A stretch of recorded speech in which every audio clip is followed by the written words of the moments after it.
Welcome to TAC Chat number 10, episode 10. I'm Dan, and I figured I would film a quick TAC Chat here. It's probably only going to be 20-25 minutes long unless I really get going, but I doubt it.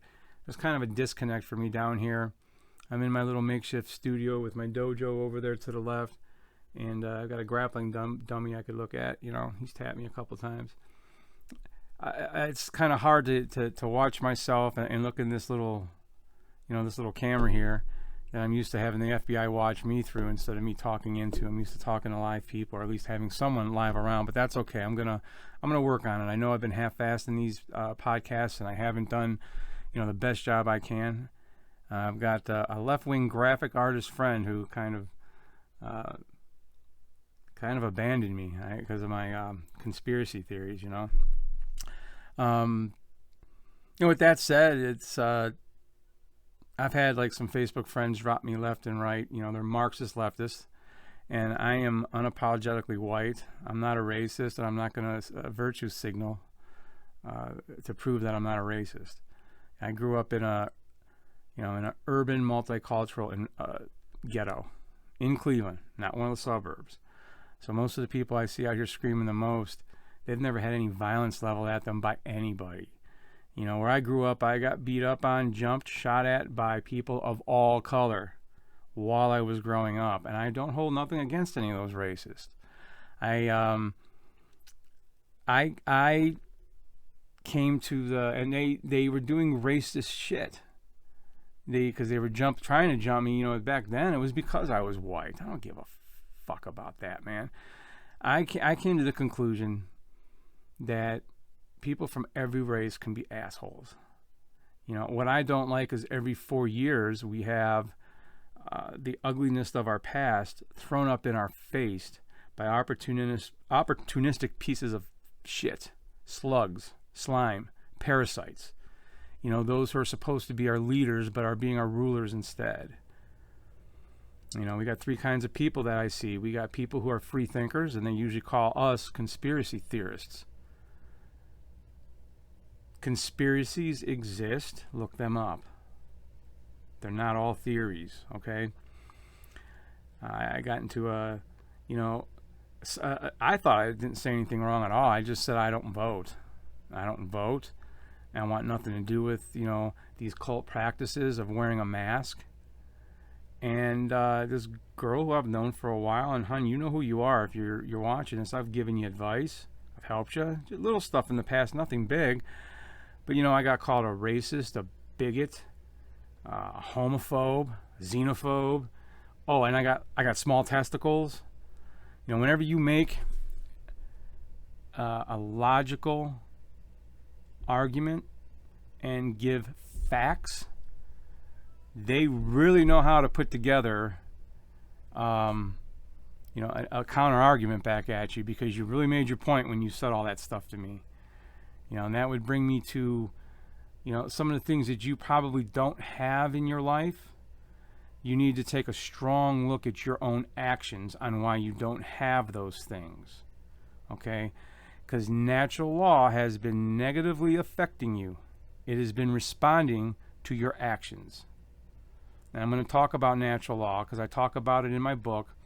I talk about it briefly in my book. I didn't have to change a lot of things in my book. There were some things I needed to absolutely needed to change. So, message loud and clear.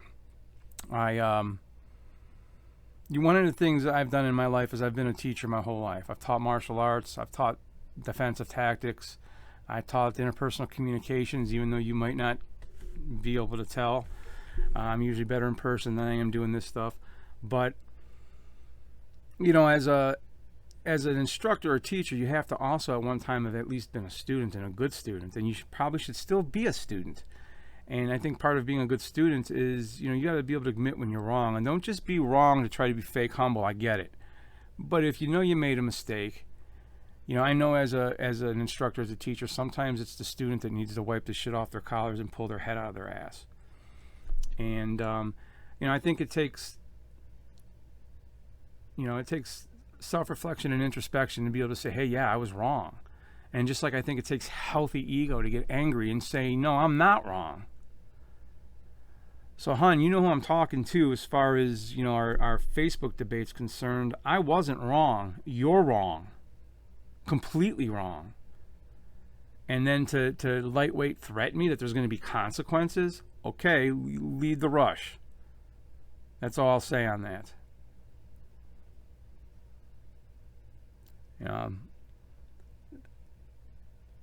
We can argue numbers all day long.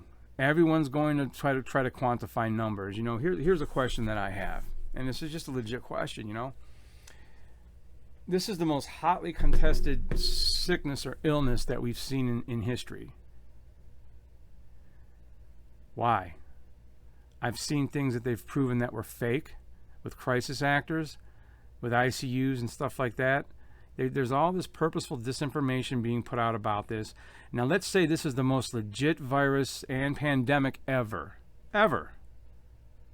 Then shame on you fucking politicians for politicizing something to make people not take it seriously. And how are we supposed to take it?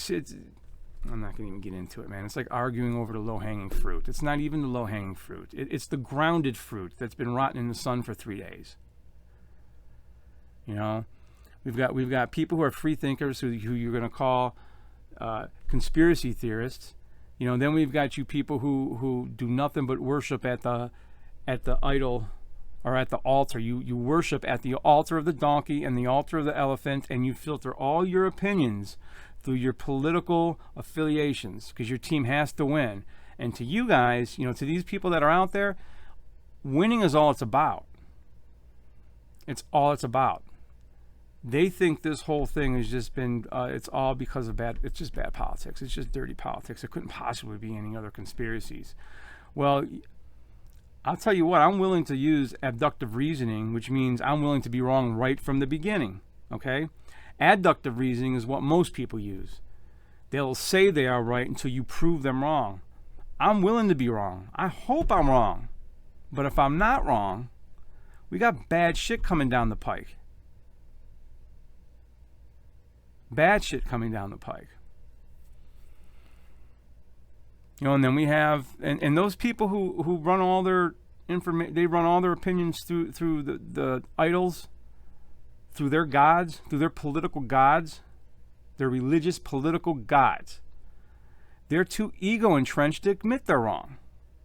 They're never going to admit they're wrong. You get the yeah buts from them, the yeah buts.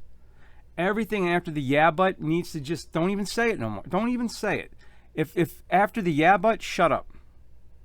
Because the yeah but means you're acknowledging the veracity of what has been said. There doesn't have to be a yeah but. Then just think about it. And getting back to what I was talking about, hun, you need to really look personally on what you have done in your life to not have things you may have wanted. What was the negative consequential effects of your actions under natural law for you to be in a position you're in and not have some of the things you want in life? Because I've been there. I have been there. So you guys are too ego entrenched. The third group, which is the largest group, which is the group that us conspiracy theorists are trying to actually get to, are the people who are media entranced. So you got the ego entrenched and you got the media entranced. It's the media entranced we're trying to hopefully wake up. There's a lot of information you could find out there that isn't ran by the government. Right now, the news medias are nothing but propaganda machines and extensions of the government. The idea of America was awesome. We're the freest country in the world, but they're trying to take that away. And I'd be okay with certain things, but why the lies? There's something a little more nefarious going on, or otherwise there wouldn't be all this deception. There's way too much disinformation being put out there and propaganda. And if you can't see that, I don't know what else to tell you. Look, this is different than other years. I've had friends that work at hospitals all over the country, and ICUs have been empty. People were complaining about hospitals being at 30% capacity. Now all of a sudden they're showing video that could be shot anywhere by crisis actors. Maybe I'm wrong, but here's my question.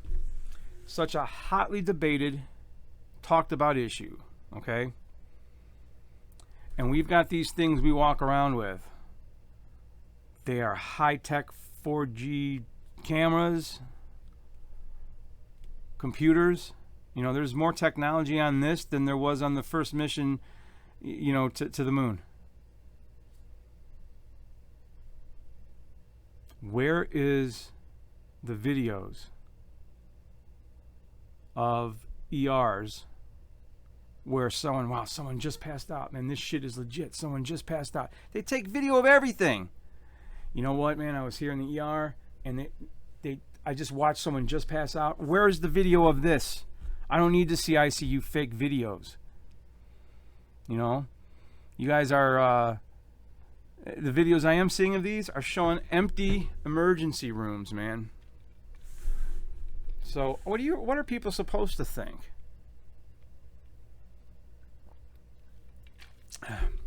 I decided to buy, I might as well show these. I decided to get these probably about a month ago when I was out of town. I seen them at the gas station. So, you know, even though we've got socialist communists wanting us to, basically statist communists wanting us to wear masks, capitalists are doing their job. Let's open this up. Let's take a look at this here.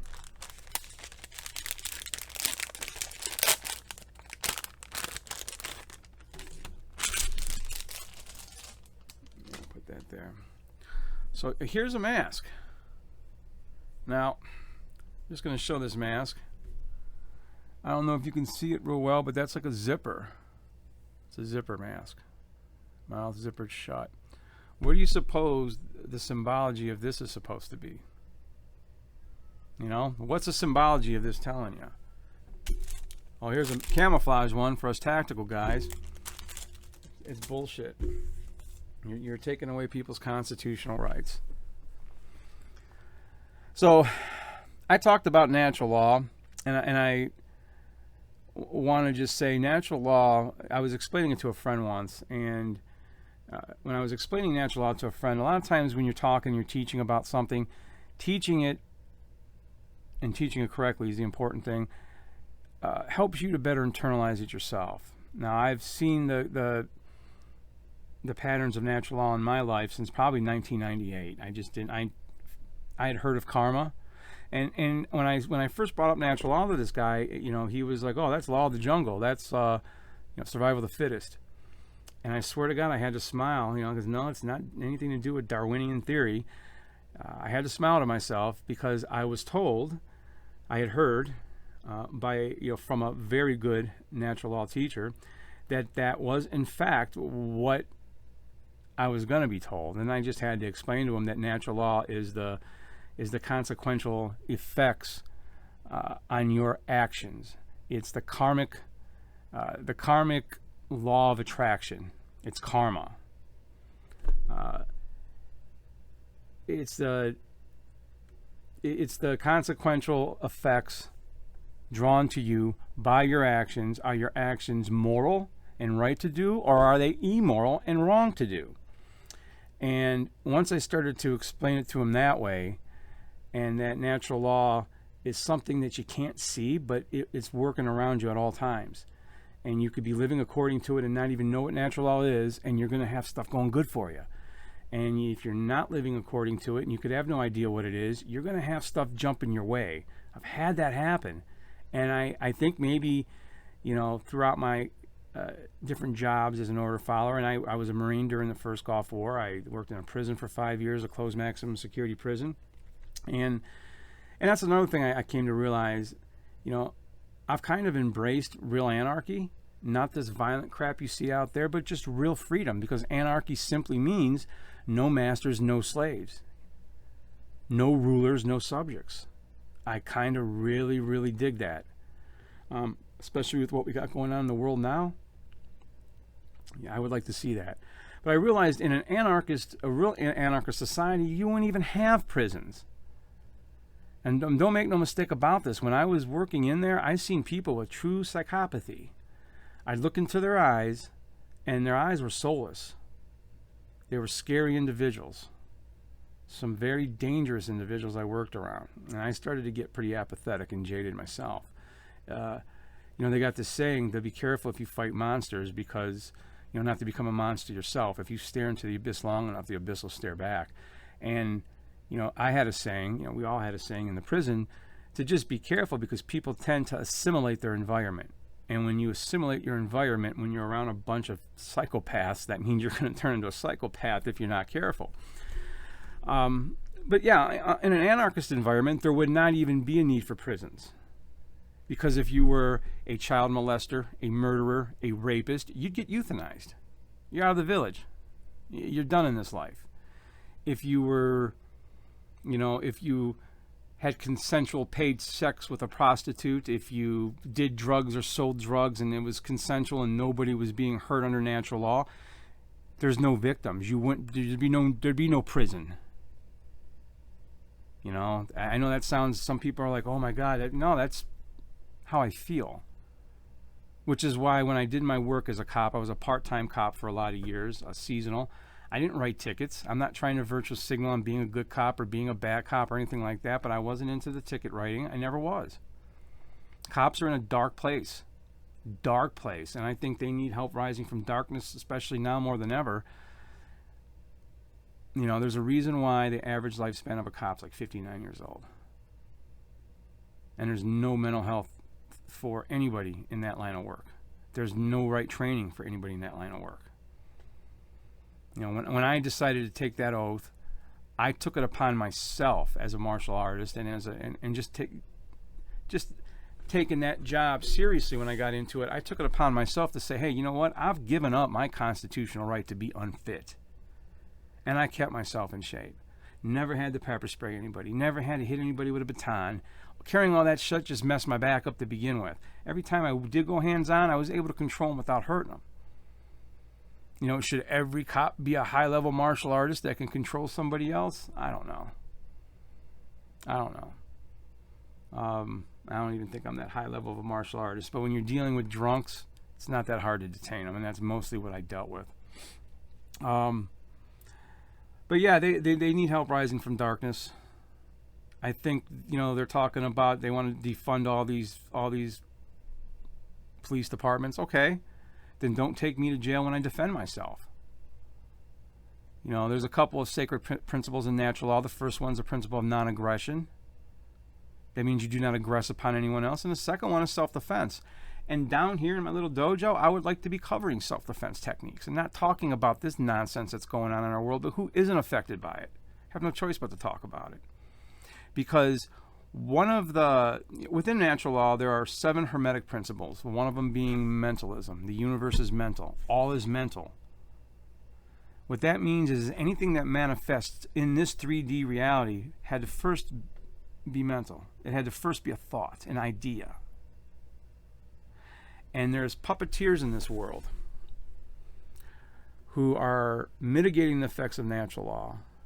They aren't suffering the negative consequences of their behavior because their behavior is nothing but thoughts. Nothing but thoughts. Very bad thoughts. But they have order followers carry out those thoughts. Or they have, hold on one second.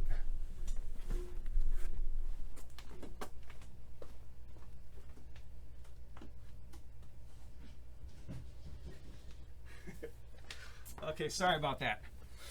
My cat was meowing. So, what was I saying? Oh, so they have very bad thoughts, but it's the order followers who are taking the actions. Okay, because it's actions that natural law responds to. It's actions that the karmic law of attraction. Okay, you can't prove it exists. Just like I can't show you a picture of gravity and say, hey, here's gravity, but I can show you gravity's very observable effects. So I just want to make sure anyone watching this who understands natural law, I know what I'm talking about with it, and I'm willing to not have any of it in my book. I only had to change a little bit to begin with, because I think the book's going to stand on its own, and I'll get into my book. I just want to make it clear I'm not so ego entrenched in anything where I'm going to do anything to hurt other people's great work. And you have my word on that. But with my book, let me get into what my book's going to be about. My book's going to be about some of the unhealthy coping mechanisms, some of the, addictions, bad habits that I developed. And, addiction is a terrible thing because I understand completely the shame spiral that goes with it. And I understand, I think the evilness of the weaponization of shame, and people try to weaponize it against me.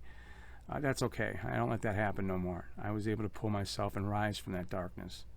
And I'm hoping I can help others rise from that darkness. And if there's anything that I actually knew knowledge-wise that's going on in the government where I can actually put it out there and help right now, I would, but I don't have any of that. All I can tell you is the order followers, I'll get back to my book thing in a minute. I want to get on this while I'm still thinking about it. The order followers you have to worry about now are not going to be the police. I guarantee you they're not. They're going to be doctors. Okay? I'm going to let people in on a little secret here. And all my former fellow order followers, all my fellow former cops out there struggling, you guys know this is true. Cops half the time don't even trust other cops. If I'm speeding down the street and I have a cop pull out behind me or whatever, the first thing that would come to my mind 10 years ago is shit. I wouldn't walk by a doctor wearing a lab coat and be like, oh shit, it's a doctor. Uh-oh, it's a doctor. No one thinks like that. We all trust doctors. I've seen it firsthand. Doctors will do exactly what they're paid to do, exactly what they're told to do, because they're pieces of shit just like anyone else can be.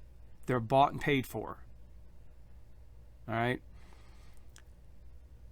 And I'm not talking about researchers who are doctors and they research and they adjust a pie chart, fix some numbers, fix some graphs, to give it to somebody who's got an agenda who will keep giving them their funding, to keep their funding coming in, okay? Because those doctors will take that funding and over on the side, they'll be working on some real science that maybe someday in the future might actually help humanity in some way.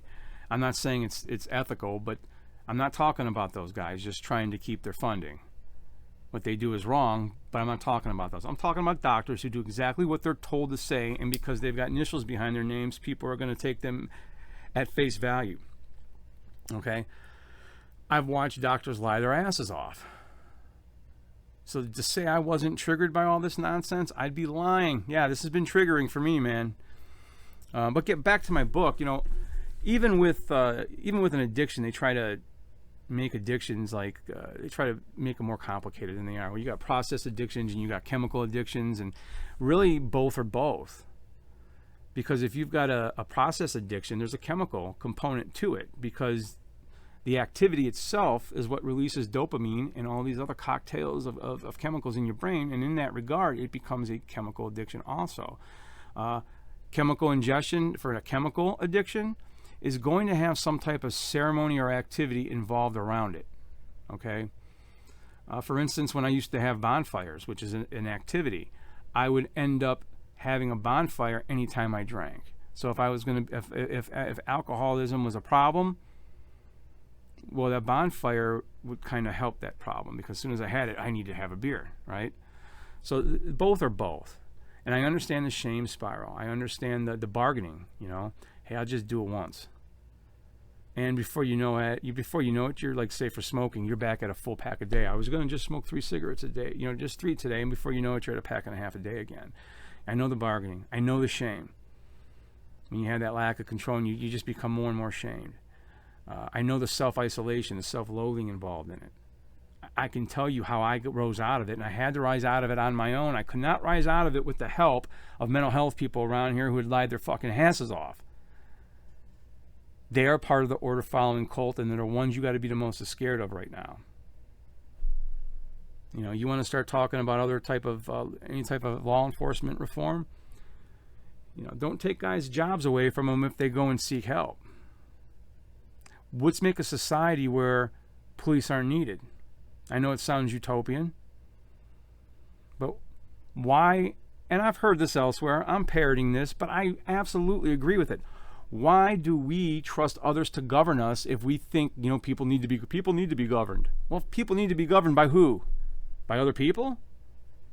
Don't be surprised before this is all over. And this is something else I'd like to talk about on this show besides everything that I've talked about. In 1997, I had a Bigfoot encounter. on what I really believe was a very scary Bigfoot encounter. And I was in the Allegheny Mountains. I like to talk about that kind of stuff. And I have a lady friend who was with me who can totally substantiate that. I'd like to talk about the floating orb that came at me, in the mountains of West Virginia when I was a 15, 16-year-old kid. I have two friends that could substantiate that story. I'd like to talk about aliens. I think they exist. As far as religion's concerned, I don't be surprised if sometimes you see me wearing a Mjolnir. I'm wearing a Mjolnir on one day, and the very next day I'm maybe wearing a crucifix. Because I follow more of a primordial tradition that honors the similarities in all creational ideas. In creationalism, they represent the same thing. Hope, courage. They represent the same thing to me. So, my beliefs, you don't have to worry about what my beliefs are. What I do believe is in living according to natural law as much as I possibly can, because when I haven't done it, I've been pretty messed up. And the reason I got into, what I just talked about with spiritualism and religion is because I experienced too many coincidental happenings and too many, synchronistic events in my life the last 3-4 years, even leading up to doing this podcast right now, with animal totems and numerology and tarot and different things along those just too many different things. God exists.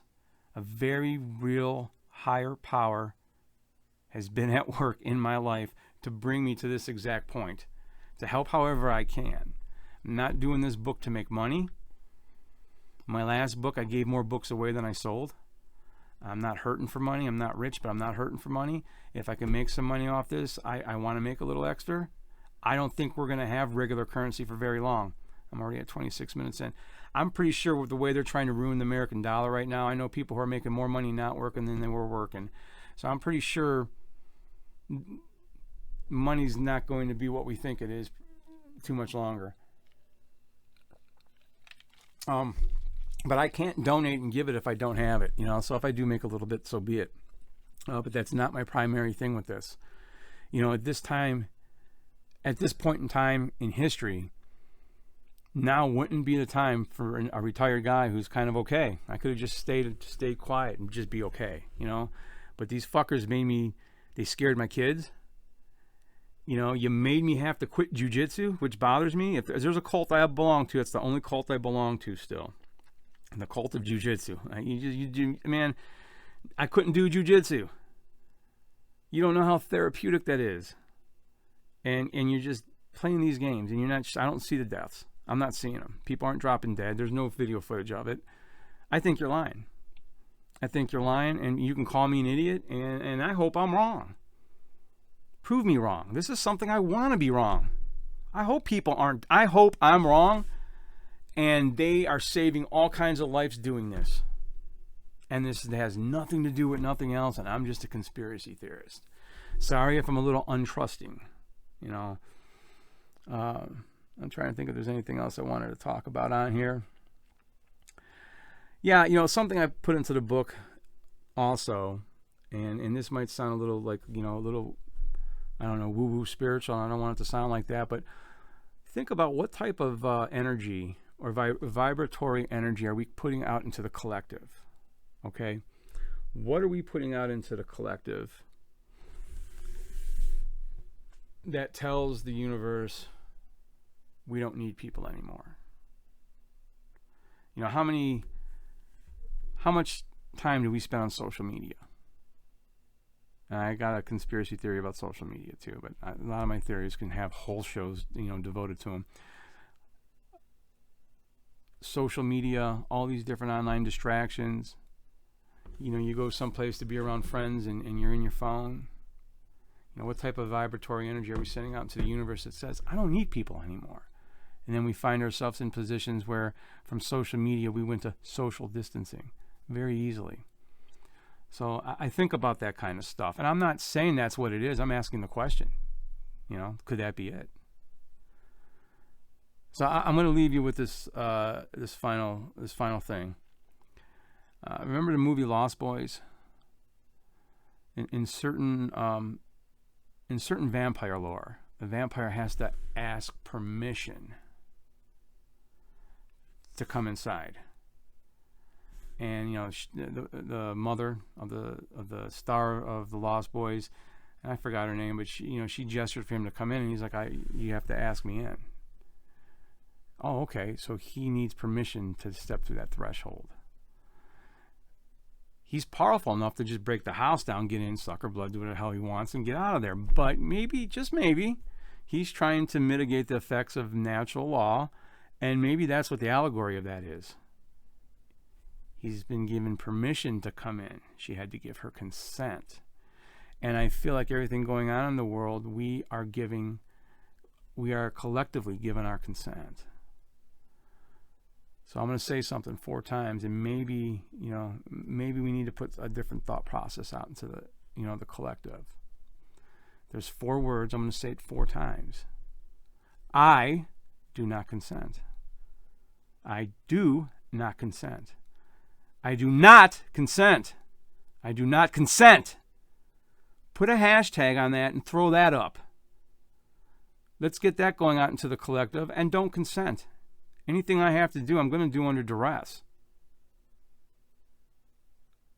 There's a lot of bad stuff coming up, I feel. I really do, and I hope I'm wrong.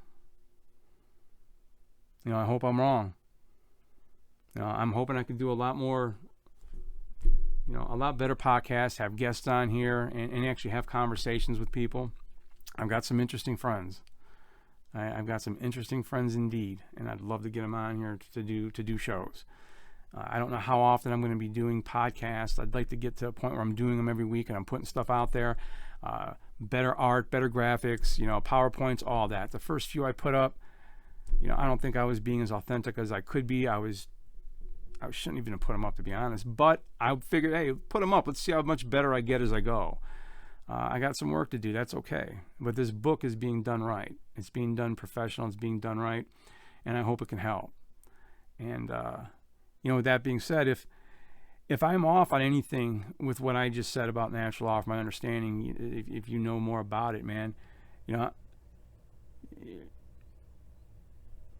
throw me a hint, reach out to me in any way. I won't. I don't need to have that in the book, or very much of it in the book at all, in any bit. I understand that any action that does not bring harm to another sentient creature, another sentient being, is not against natural law. Natural law's only got, there's only 7 transgressions against natural law. Don't murder. I didn't say don't kill, because some people need killing. Don't murder. Don't assault. Don't rape. Don't steal. Don't trespass. Don't coerce. Don't lie. And I think what's going on in the world is a huge, giant coercion. Okay? People have to use their gut and sense. Something doesn't seem right. I don't care who you're voting for or rooting for to be your slave master in chief. Up until this year, I always considered everyone Demopublicans and Republicrats. My failures, my triumphs, they were on me. They weren't on some guy who's in office for 4 years, while the whole system underneath him never changes, man. So I don't know. I got lots of things to say. I got to probably get things in order a little bit better, but I just wanted to throw something out there today. And I don't want to leave, I don't want to leave the podcast on a negative tip. I was at the gym today, and a lady was just talking my ear off. Just so happy to be around people. And be nice.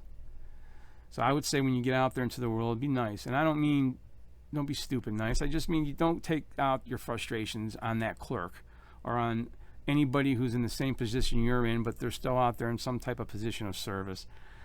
Put out a little bit of niceness into the universe. We could always use that. And, until I make the next podcast, man, stay safe.